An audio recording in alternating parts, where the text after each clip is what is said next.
Nithyananda Paramashivoham Om Nithyananda Paramashivoham Om Nithyananda Paramashivoham Om Nithyananda Paramashivoham Om Nithyananda Paramashivoham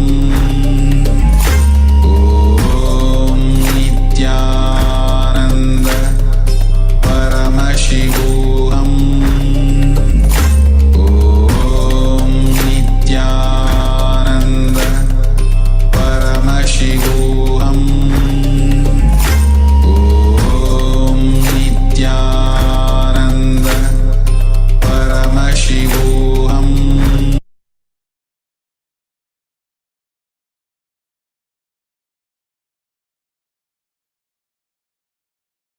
Now,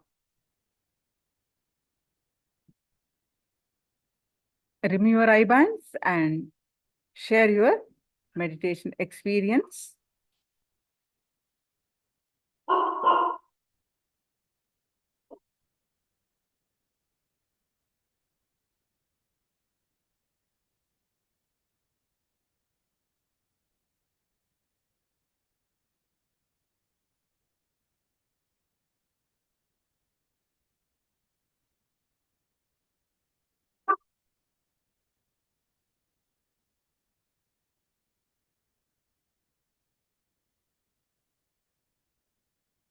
Now we'll be doing next part of this.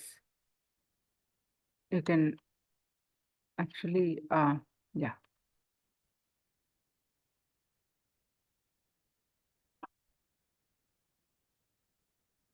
You can close your eyes.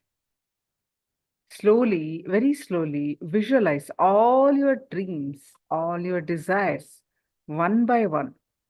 Feel that all your desires are getting fulfilled. That all your desires have come true. Imagine, visualize that as deeply as possible, as if it has actually happened. All your desires have come true. It has actually happened. Visualize that.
Visualize all your desires having to do with the name and fame, every aspect, all your desires.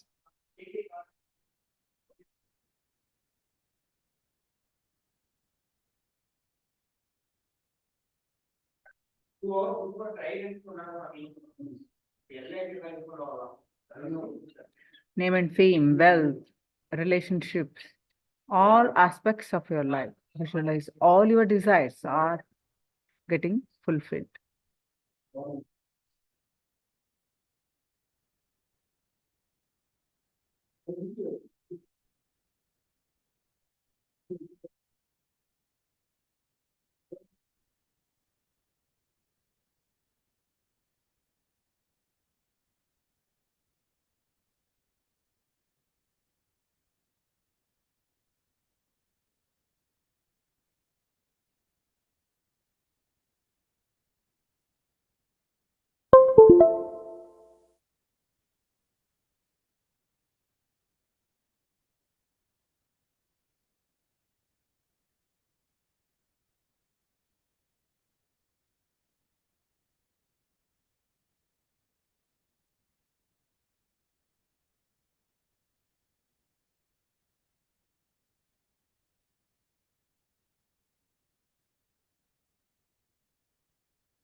Visualize that your life is now is in complete fulfillment, exactly how you would want it to be in all aspects. Consciously put your whole effort and visualize things detailed way.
Bring all your desires into your consciousness and live them. Visualize they're all getting fulfilled. Live them totally with all the juice in them.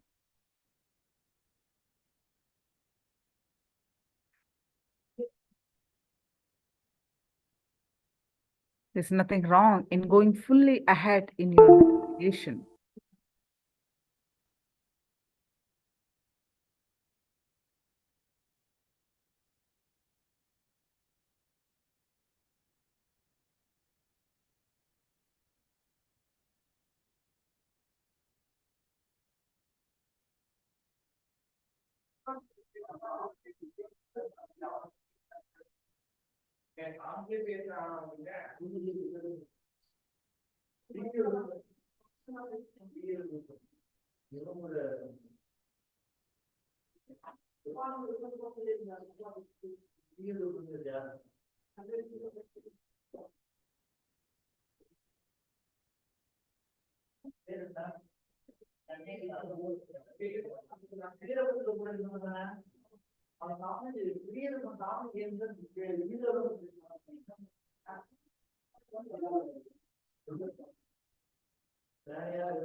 Om Shanti Shanti Shanti.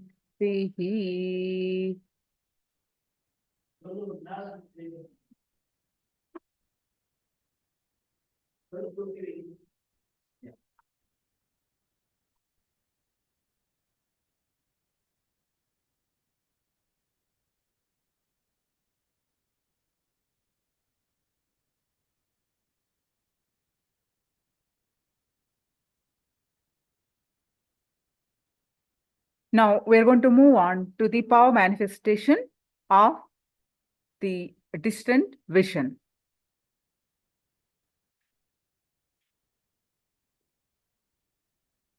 Now post your powerful cognitions from Living Enlightenment book.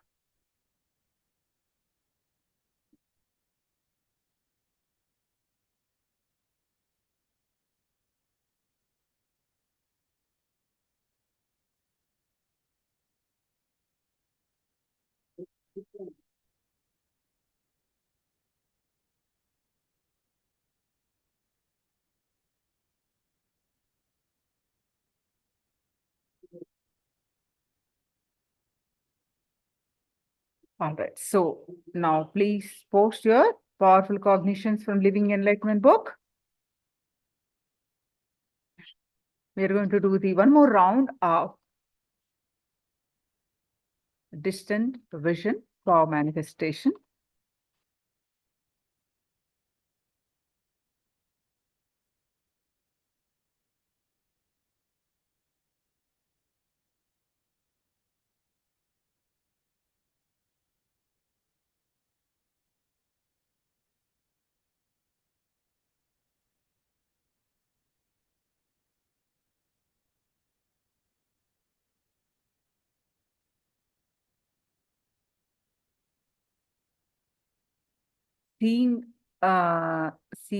Serving other people is leadership. And do not create, maintain, or destroy any thought. If you don't do any of these three things, you are at the Supreme Self, Parabrahma.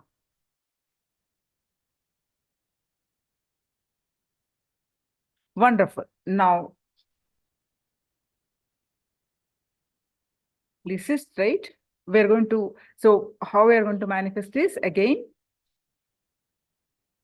By manifesting by experiencing the oneness space, you have to find out what are the items on my right side. I'm going to keep some items in the power manifestation of distant vision. You have to scan through your third eye and find out the items which are far away from you. Okay, so what are the items on my right side? There are 3 items. Actually, 5. There are 5 items. All right, so please sit straight. Close your eyes. Visualize Swamiji's form in your third eye, and with the space of unclutching, start chanting the Mahavakya and experience the space of oneness. With the space of oneness, scan through your third eye and find out the objects' names and description. On my right side, there are 5 objects.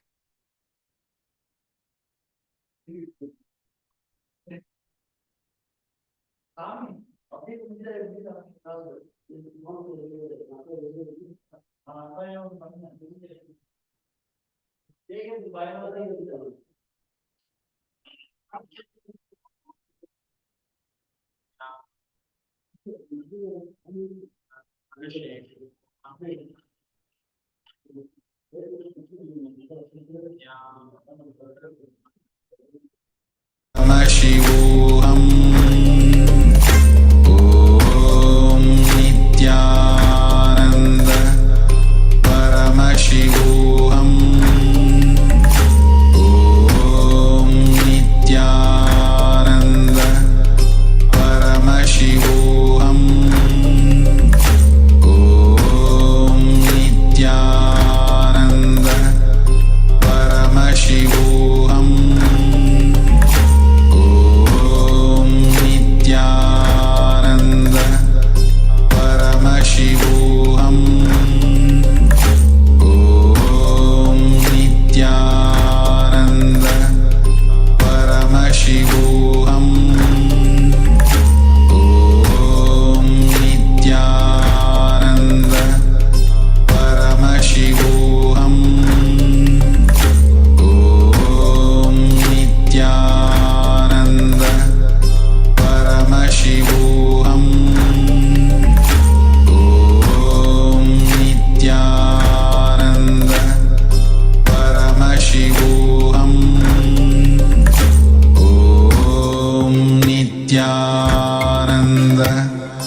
Paramashivoham Om Nithyananda Paramashivoham Om Nithyananda Paramashivoham Om Nithyananda Paramashivoham Om Nithyananda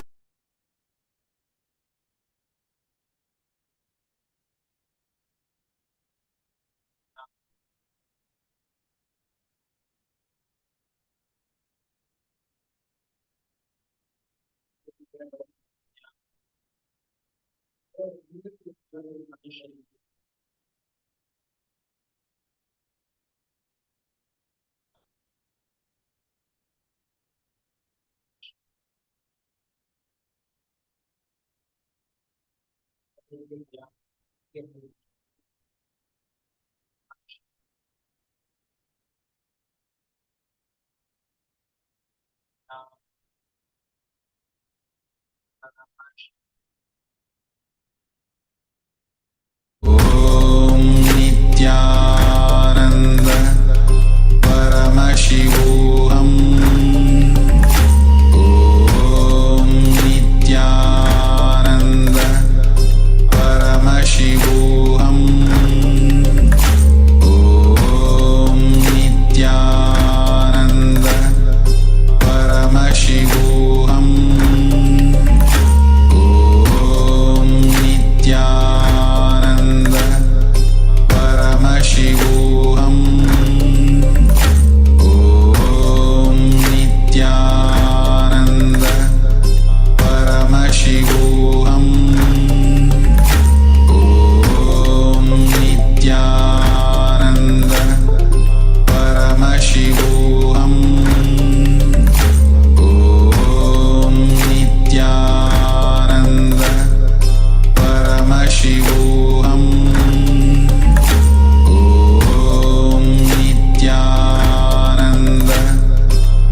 Paramashivoham Om Nithyananda Paramashivoham Om Nithyananda Paramashivoham Om Nithyananda Paramashivoham Om Nithyananda Paramashivoham Om Nithyananda Paramashivoham Om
Paramashivoham Om Nithyananda Paramashivoham Om Nithyananda Paramashivoham Om Nithyananda Paramashivoham Om Nithyananda Paramashivoham Om Nithyananda Paramashivoham Om Nithyananda Paramashivoham Om Nithyananda Paramashivoham Om Nithyananda Paramashivoham Om Nithyananda Paramashivoham Om Nithyananda Paramashivoham Om Nithyananda Paramashivoham Om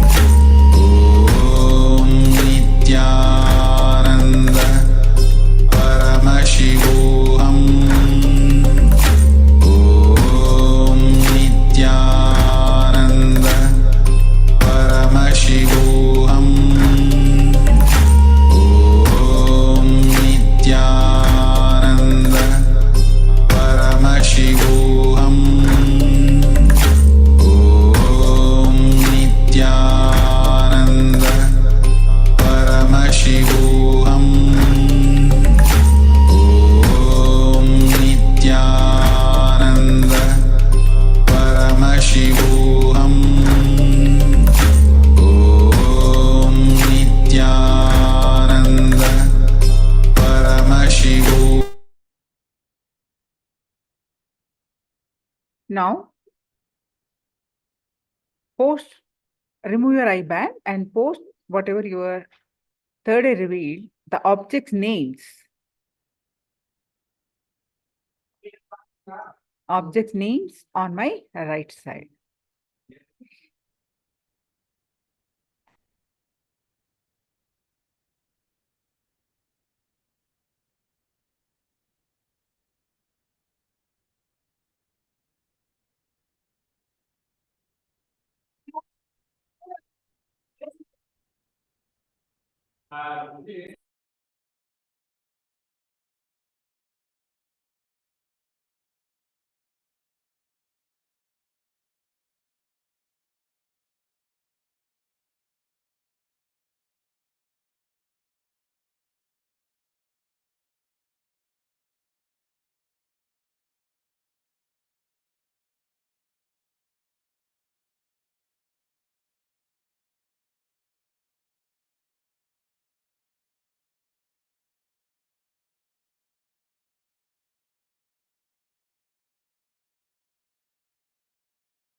I just read out the power manifestation. Both, all of you have manifested. Except the green leaves, all are there. Somebody posted green leaves that are not there, except that all are there. So that's a very good manifestation. Now we're going to move on to the mental layer, next layer.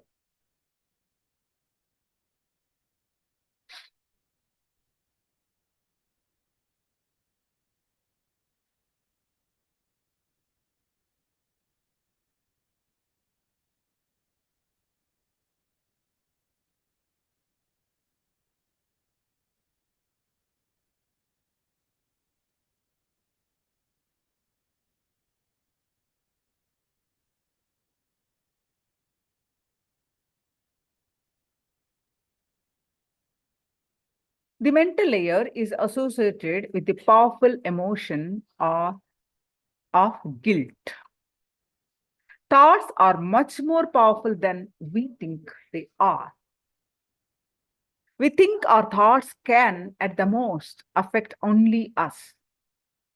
For example, we may think that if we have negative thoughts, they can put only us into depression.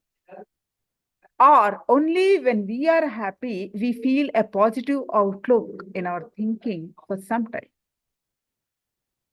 But we don't understand an important thing. Our thoughts do not affect just us, they affect everybody around us.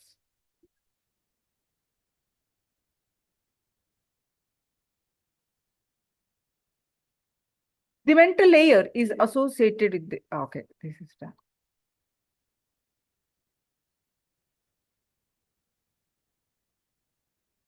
In fact, our thoughts affect the whole world.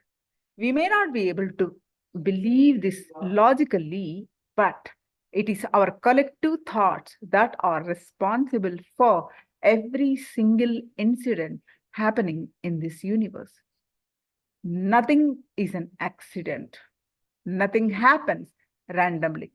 Because we don't understand the science behind what is happening, we call them incidences or accidents or coincidences. For this, we need to clearly understand these deep yet fundamental truths about life that will change the way we look at life. First thing, all our minds are not individual separate pieces of the universe. They are all one and the same. All of our minds are interlinked. Not only interlinked, they directly affect each other. That is called collective consciousness.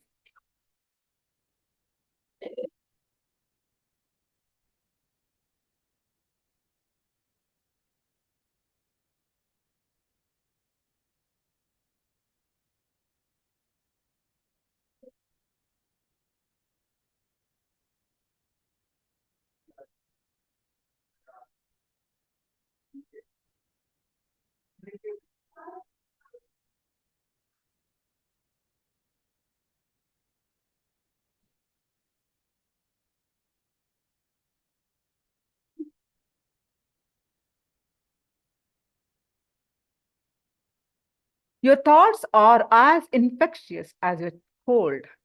People may escape from your cold.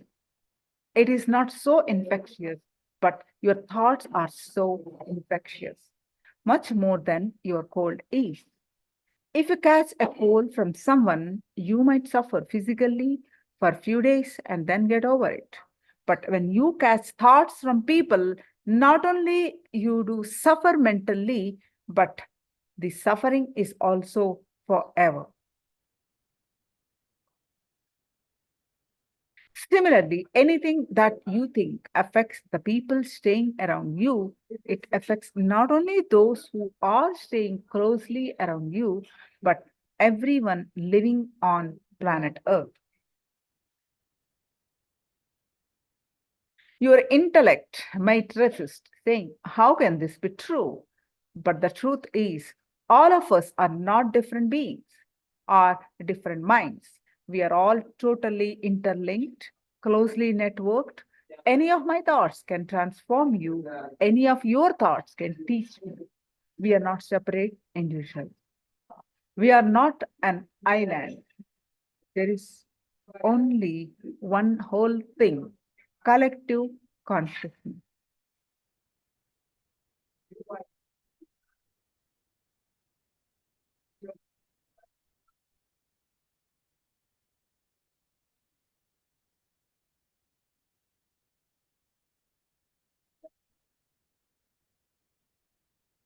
The second truth is that you are connected not only at the mental level, but even at the deeper conscious level. The deeper you go, the deeper you are connected. We are all actually connected in the levels of all the 7 energy bodies. Now, in the physical layer, you, God, I can be represented at the different points quite far from each other. Say 120 degrees away from one another. In the physical layer, the difference is too much. If you come down a little to the pranic level, the distance is reduced. The 3 points come little closer.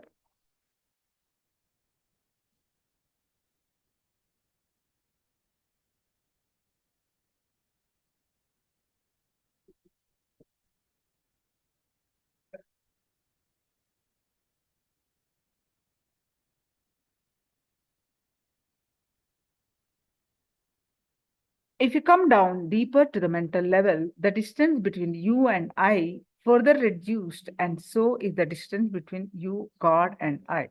When you travel deeper and deeper and finally reach the nirvanic level, at these 3 entities merge into one.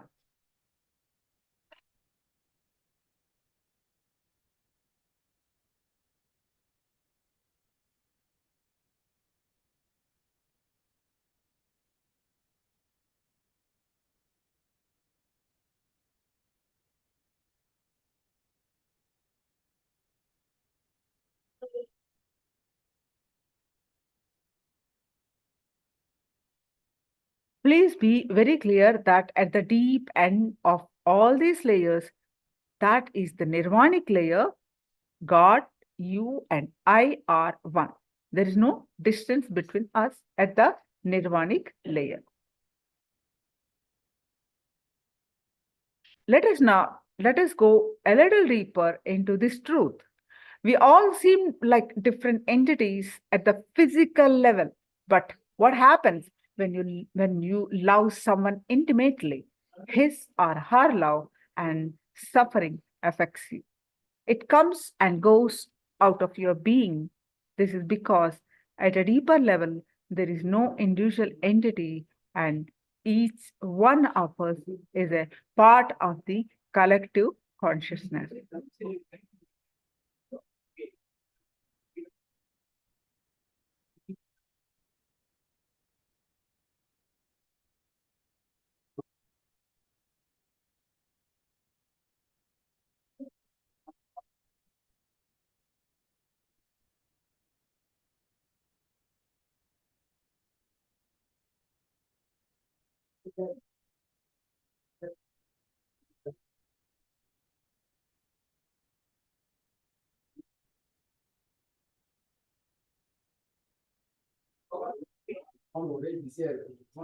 Have you noticed that whether it is a physical pain or mental suffering or a spiritual bondage, you get it again and again?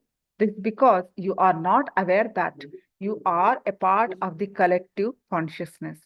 Once you become aware and realize that you are a part of the collective consciousness, that you don't have an individual identity, you realize that you do not have a separate ego. All of us think that we can own our intellectual identity. However, the simple truth is in existence, no such thing as a separate individual identity exists. Once we know this truth, we go beyond pain, suffering, depression, and distance.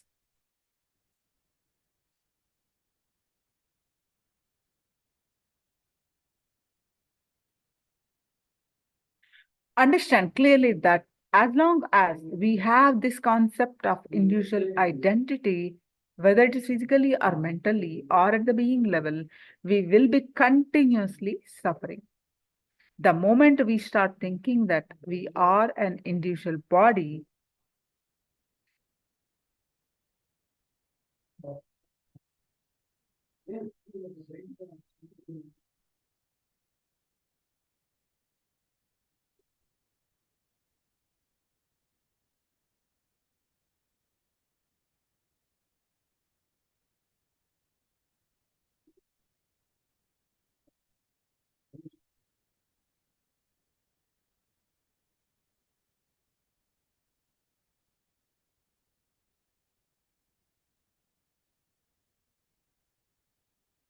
so as long as we have this concept of individual identity, whether physically or mentally or at the being level, we will be continuously suffering. The moment we start thinking that we are an individual body that is separate from existence, the whole body becomes our enemy. You are a part and everything is the whole. If you fall in tune with the whole behaves as your friend. So now let's listen from Swamiji about the mental layer, and we'll also be doing the meditation after listening the more powerful cognitions.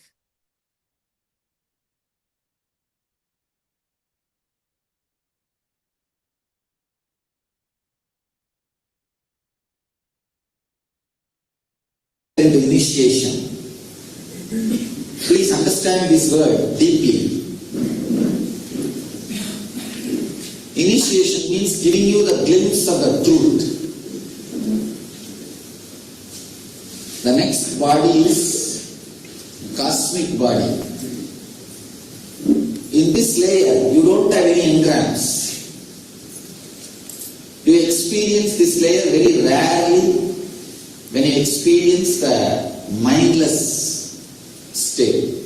Very rarely, if you are really relaxing in the beach or in the nature, or you understand some great truths suddenly by contemplating, or sudden shocking things like a death of near and dear one, or some shocking thing can unclutch you from the attachments on life. In those few moments, you experience this cosmic layer. Very rarely. Of course, nirvanic layer, you never experience. Very rarely you experience the cosmic layer. Before attaining to the layer, how many of you really felt morning fresh, alive, not feeling like sleeping? Oh God. Good. All you guys have done the causal body properly. You have done the meditation properly. How many of you felt after the 42 minutes you are not able to sleep? Huh? Wide awake. Where does sleep disappear? Cosmic layer is so powerful. If you know how to enter into it consciously, you don't need so many hours of sleep. You don't need to spend so many hours lying down, rolling in the bed. It can do so much of work.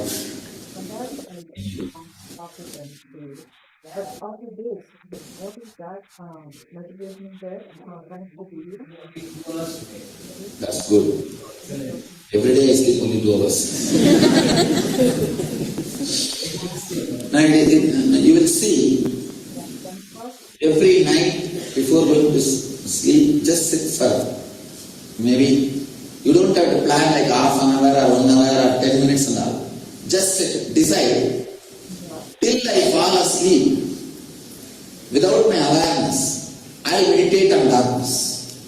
Meditate on darkness as long as you have the awareness about yourself. after that happens, suddenly you will fall asleep. You will relax into the causal layer. It's a very powerful method to develop the quality of your sleep. Please understand, if your quality of sleep is developed, your quality of waking state also will be developed. Your quality of awareness will become more. So the sleep and the waking state both are closely connected.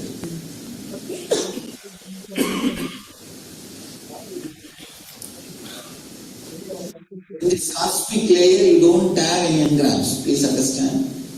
The physical body, you carry chronic fatigue. Pranic layer, you carry desires. Mental layer, guilt. The etheric layer, all pains. Causal layer, all the engrams in seed form. In causal layer. And in the cosmic layer, no engram. When you unclench, you experience this layer. When you disconnect from your body-mind, you will experience this layer. Of course, nirvanic layer is getting established in that same unclenching. That is what? It's nirvanic layer.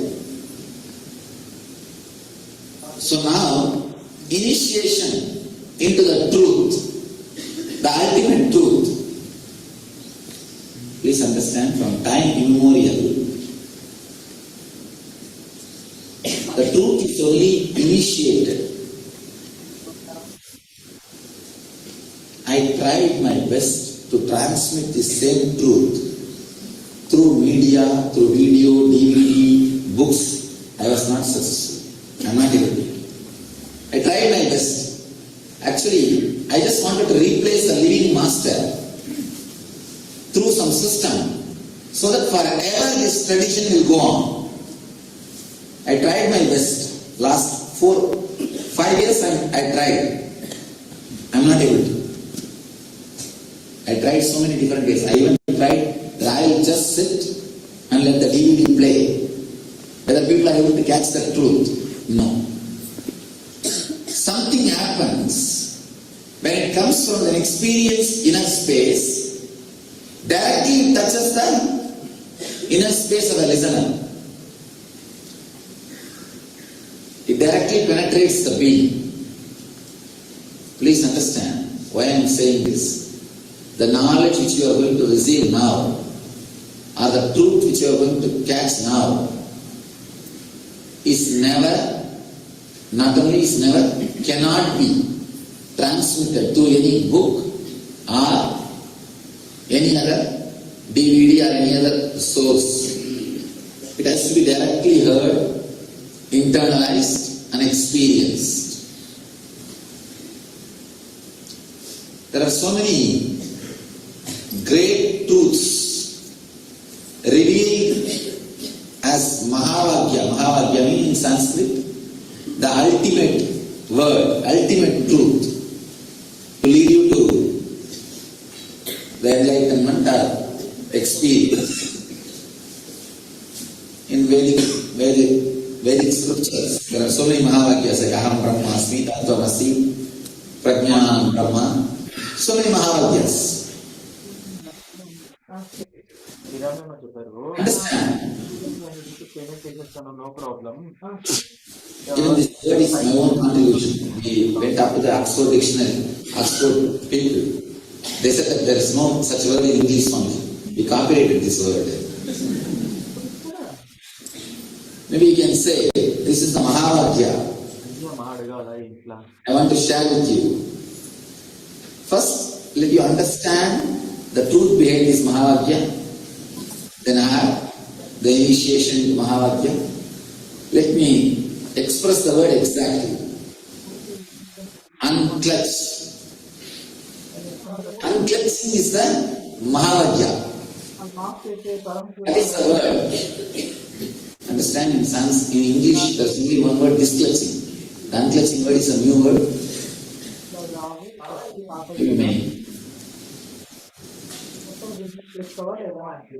Anyhow, but the word itself came out of the deep meditation. See what I mean by this word unclutching? If you unclutch the car, nothing will change the hardware. But the whole action, whatever was happening, purchase orders లో sign కావాలి. Purchase order లో sign కావాలంటే if you unclutch in your inner space, nothing needs to be changed in your day-to-day life, in your lifestyle, in your hardware, means the life which you are living with your body. But suddenly you will see, whole thing will come to a stop. You will have new space, new life. It's a very subtle but very powerful technique. I can't even call this as technique. It's a truth.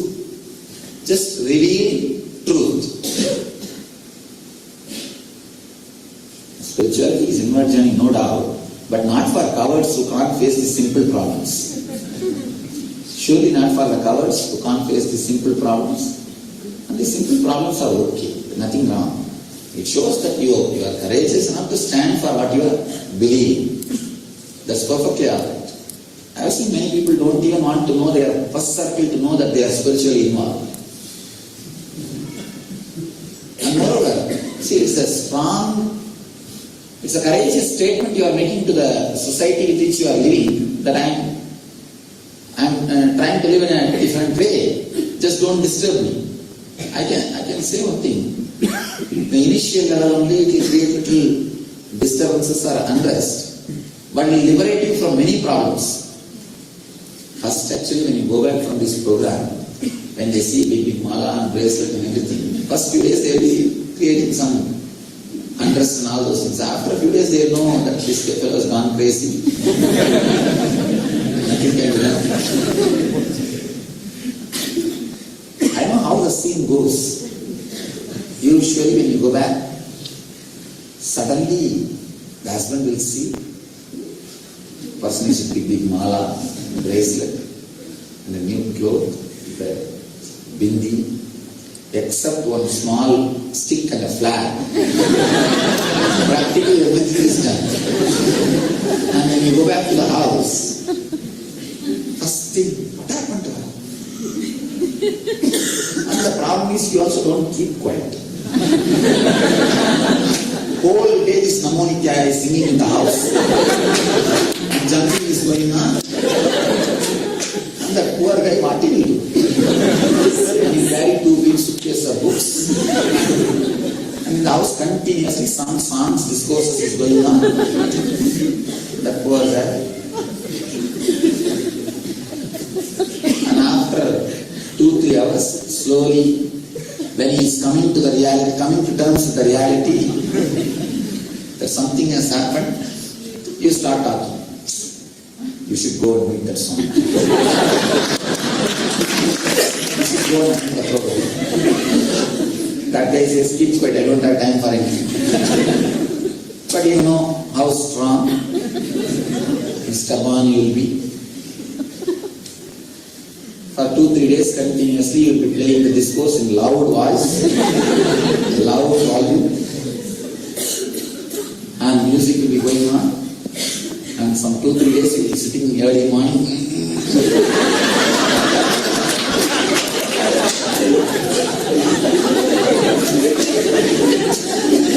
They can't sleep early. I am describing you the scene exactly how it is happening.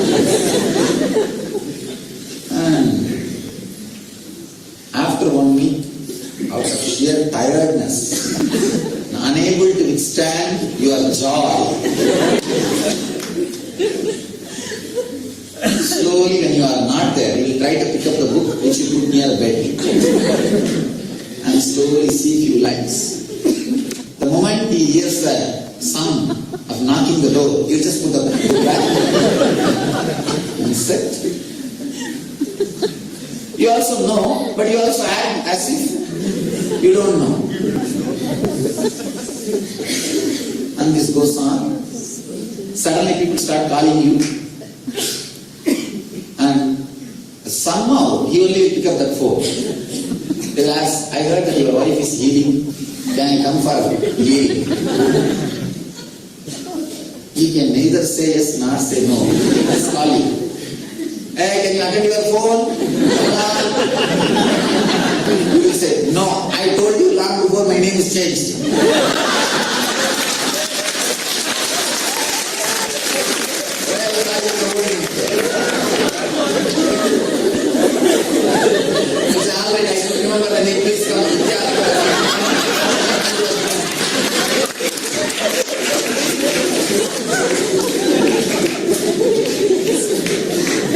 Then you will see continuously for 3-4 days, 10-20 people are coming to your house every day for healing.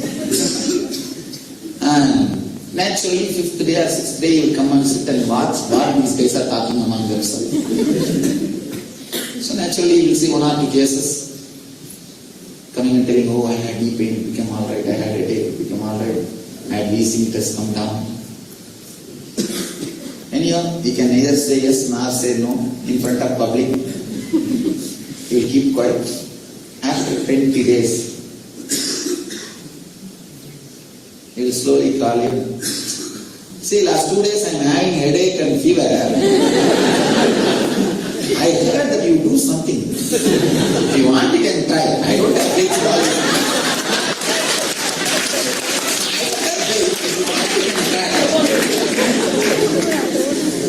It's actually nothing but sitting for a few minutes silently. I can sit, it's nothing wrong. But I don't believe in that young Swami, the photograph which you are having. Just I wanted to see. Naturally, you will smile inside, but you can't show outside. If you are too aggressive, then this guy will say no. So you put your hand. 2 days healing will go on. 3rd day, I think the medicine which I took 2 days before worked. Today I am feeling better, but if you want for your satisfaction, you can try once more. You also can't say anything. You will heal. He may not tell you, but he knows what has happened inside. So afterwards, only first time in front of you, he will pick up the book and try this. When you ask how you feel with the book, sounds logical, but even then, I don't believe in all these things. It's okay.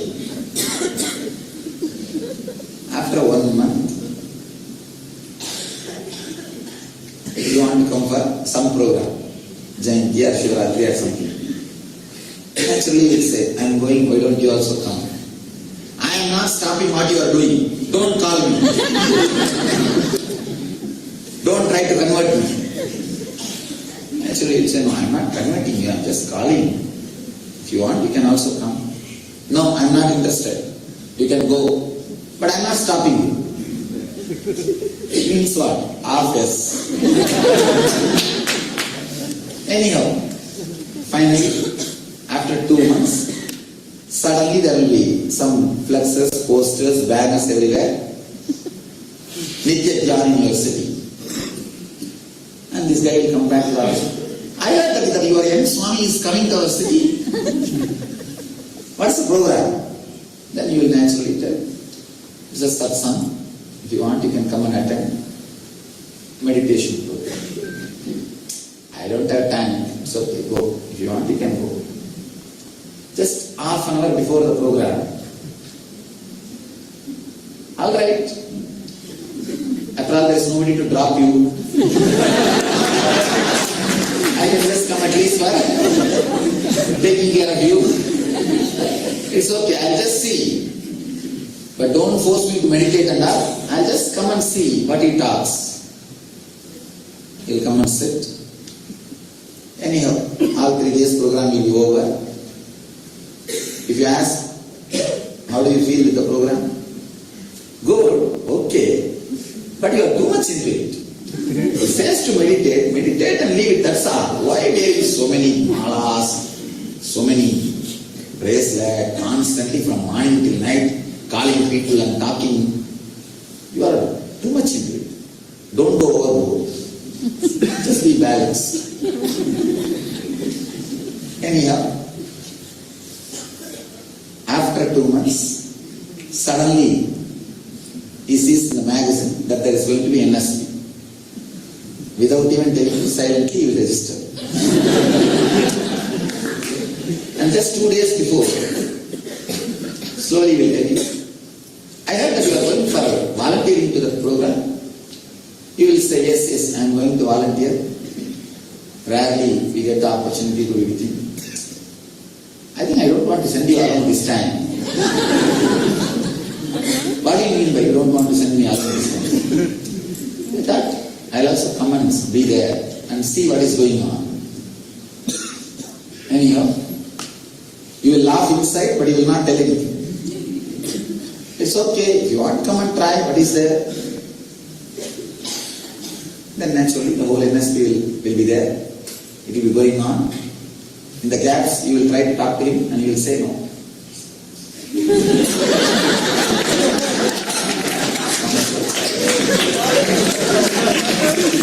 He will be in silence.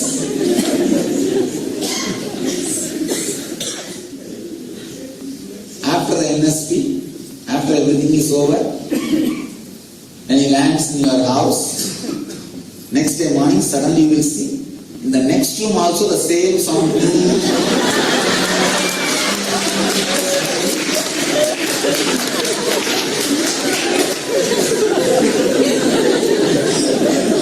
Same time but in two separate rooms.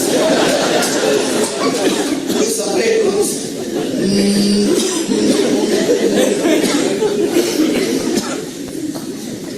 Now it is 2 months. Now it is 2 months. Naturally you will ask, how do you feel? Now do you understand what I said is right? He will say, no. What Swamiji says is right. It sounds really true. But you did not present me as he told. Because of you I delayed my meditation. Again who will be blamed? See, what's accepting Swamiji is very easy. But accepting you are right is very difficult. Accepting that Swamiji is right is easy. But accepting you are right is too difficult. Anyhow, after 1 month, when somebody calls and says, ask, can I come for healing? Can you ask your wife and tell me what time I can come? Now today she is not there, but you can come, I myself can heal you. No, I am also a healer. Please come in the evening. I can heal you. Here it's the show. That's all.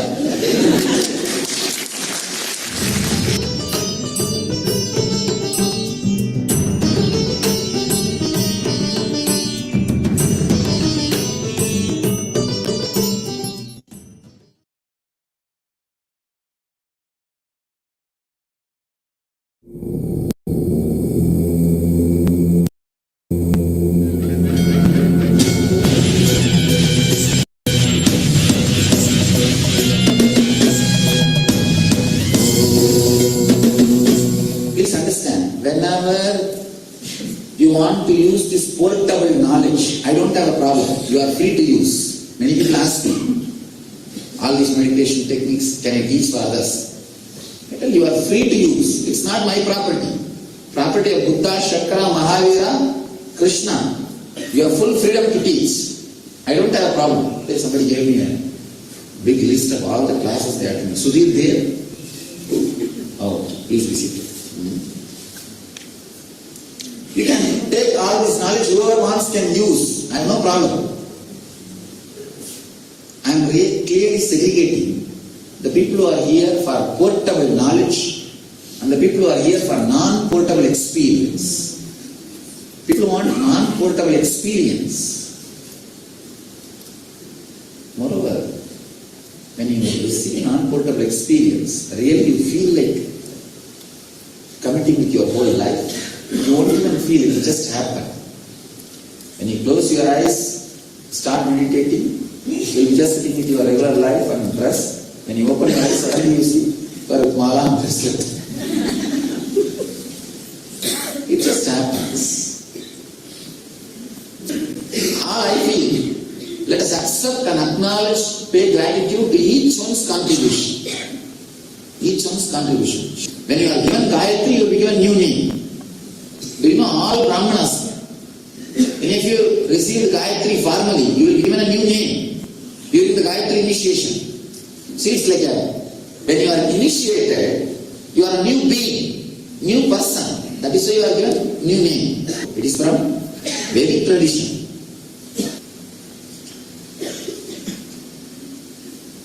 My age is 17. I can't change. Who? Rohit Sastri. When he became 18, take the name. I'm going to be here quite a long time. We'll have fun. Coming to the young age to the master is the best thing can happen to your life. So much of suffering can be avoided. So much of suffering can be avoided. You live differently in different times, sometimes far away from reach, sometimes very near in your heart.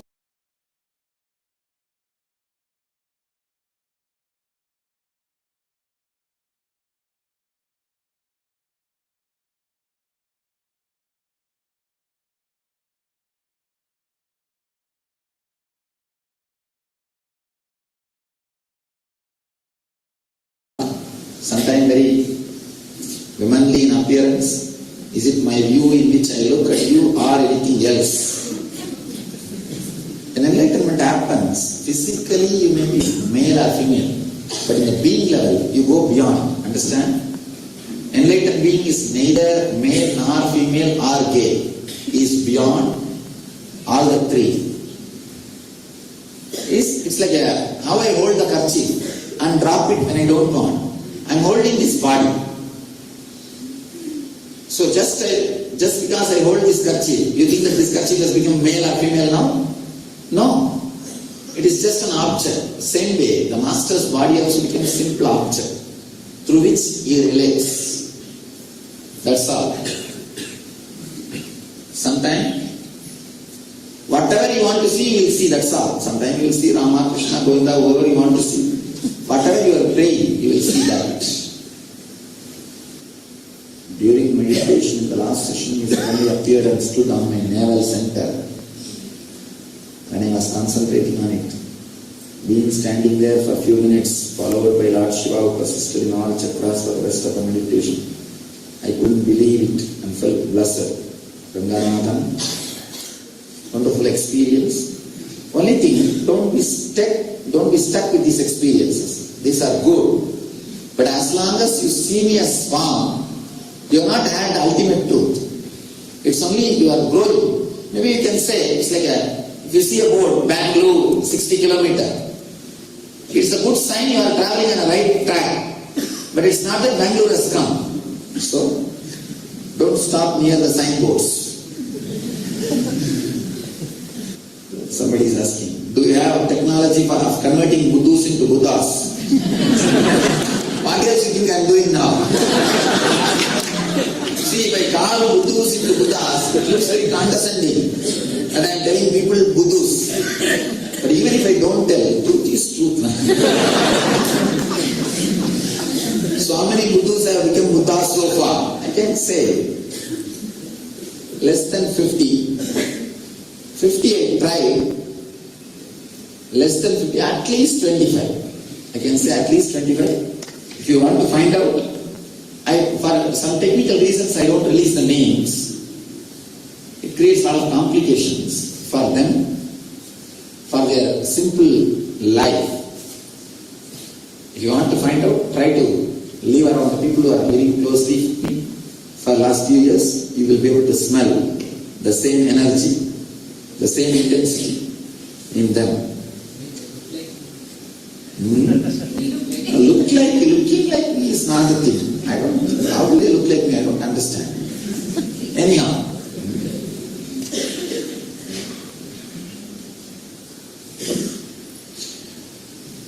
He is not leaving me. As Tamil NSP, you have been in dining hall at least once a day. But here you don't turn at all. Into dining hall, we expect you on lunch. In Tamil NSP, MSB, I go and serve every day, at least once. He gave me yesterday also letter, but somehow I avoided that letter today. The one big problem in the programs conducted inside ashram, one good positive thing, you have an energy field and the banyan tree and all those things. One bad thing is I am too much caught in so many things. The moment I go out of the hall, there will be 20 fellows standing for some instruction, report. That's the reason I am not able to come and serve in the dining hall, but at least I will try. Today I will try.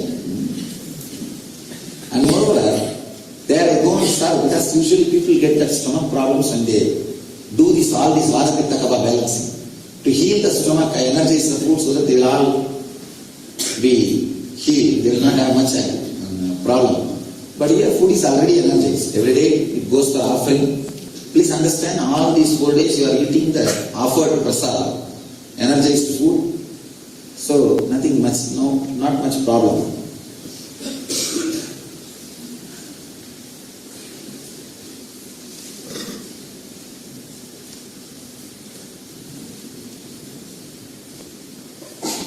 Somebody is asking, I don't want to read their name, very personal question.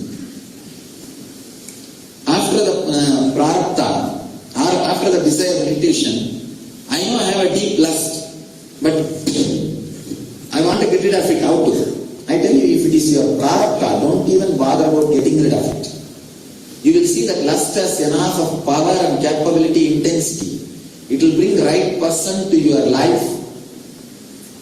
See, understand, lust is not a dead energy. It's a living, intelligent, intense energy. Respect it.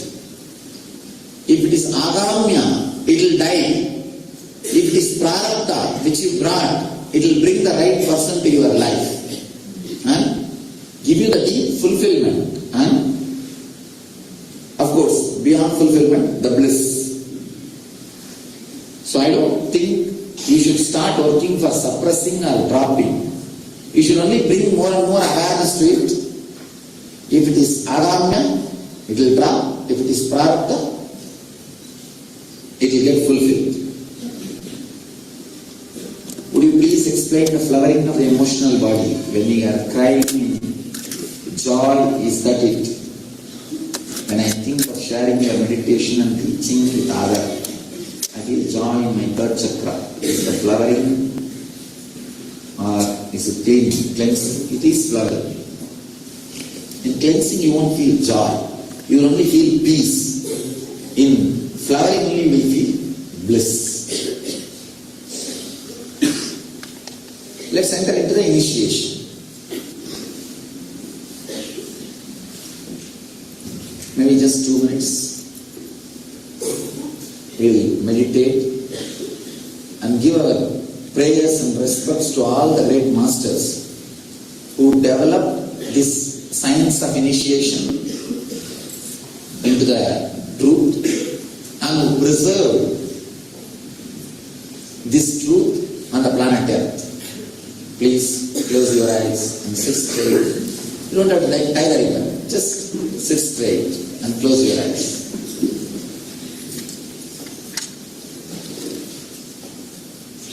Pray intensely to all of them to give you the experience of the truth, the initiation. Sadashiva Samarambam Shankaracharya Madhyamam Asmadacharya Paryantam Vande Guru Paramparam.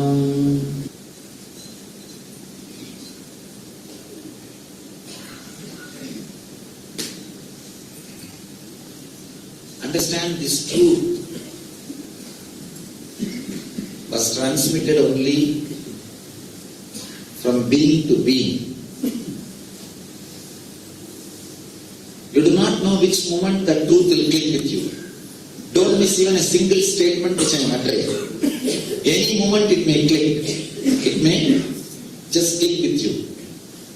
You may feel connected to these words, to the truth which I am uttering.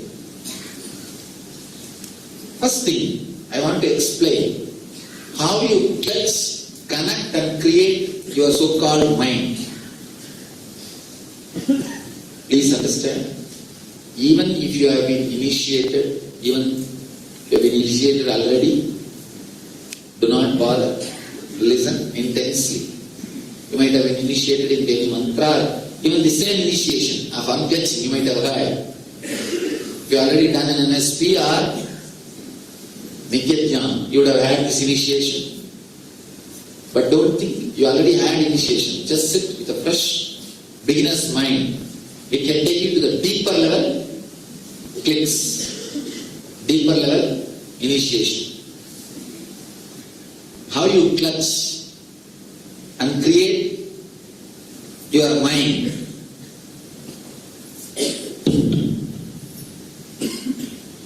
Let me explain in a simple diagram, then you'll be able to understand what I am saying. Usually, how you get thoughts and how it flows inside you.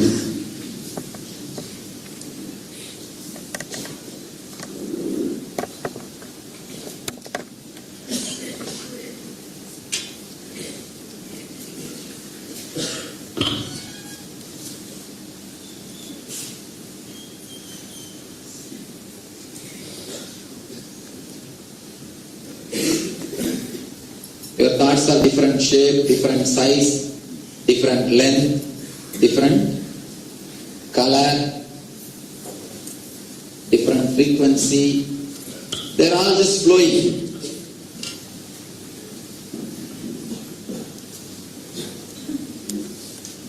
They sometimes even overlap.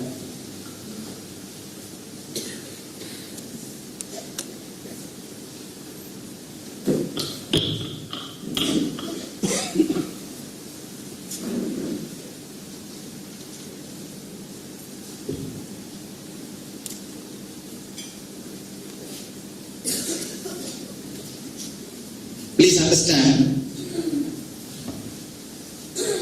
very important but basic truth about you, your mind, life.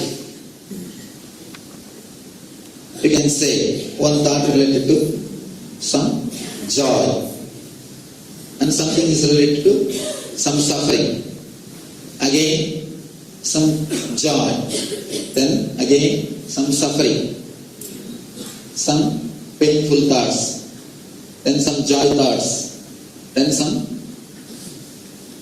painful thoughts, some suffering.